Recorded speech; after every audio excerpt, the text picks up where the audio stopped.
Hi guys, this is Maxim Grunin Art. Let's talk a little bit about understanding of the form through drawing, through analyzing it and connecting it to visual understanding, visual properties.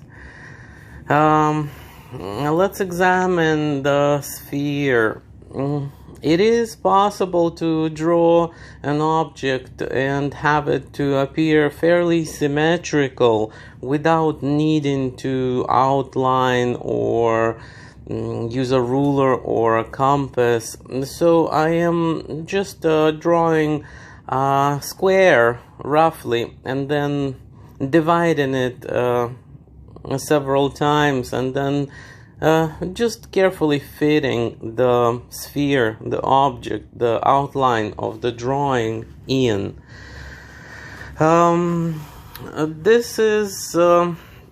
This exercise is something that I learned early on, and this has given me a lot of understanding about how to distribute light and dark within form to produce satisfying three-dimensional effects. So it helps me draw. It helps to know where the light source is. So we're seeing where the light is coming from. Then the shadow, the darker area, will be opposite of that. And with sketching or shading or cross-hatching lightly with a graphite pencil, I set up all of the properties such as cast shadow, the shadow that's cast by the object onto a surface on which the object is located. So it's cast shadow.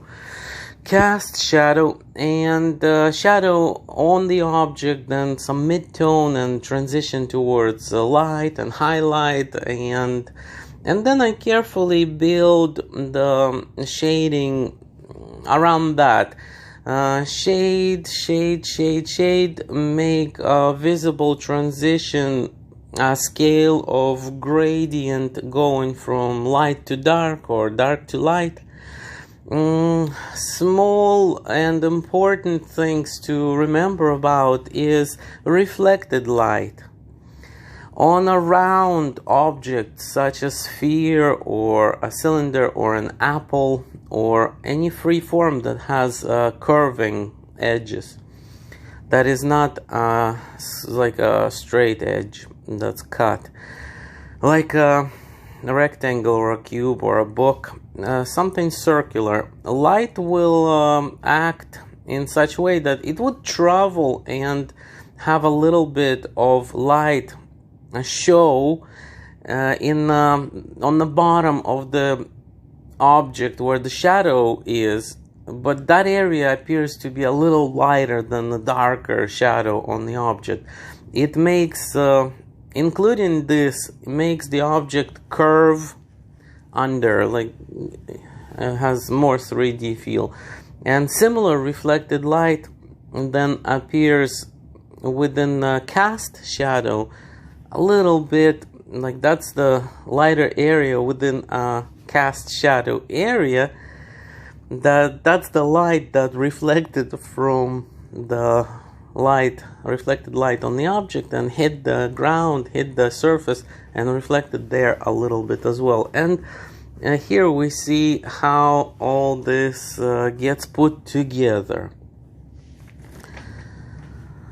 And once we move on to the sphere, to the cube, we are experiencing similar observations, and the task is very similar. However, there are a couple of particular little things to add or that work different. You will see that I start drawing lightly, and then build up a layer with hatches, with shading, with sketching. I layer the darker and mid-tone and a lighter area. There is something that works for a straight, like cube or rectangle like objects, where if we have a closest rib, a closest point, like one of the sides, one of the corners of the cube is extending towards us, towards the viewer the most.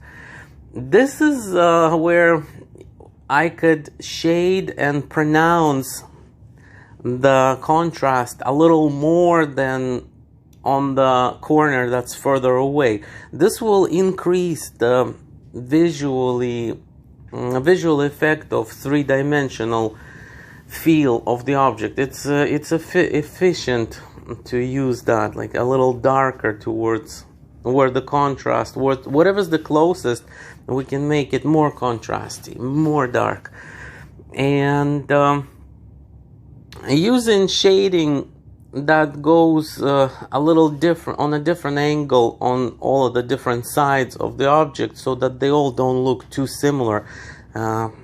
Like, you know, maybe I could go on a diagonal this way, and maybe I can go on a horizontal this way, and on the table, on the floor where the cast shadow is, maybe I can follow the direction of the table more.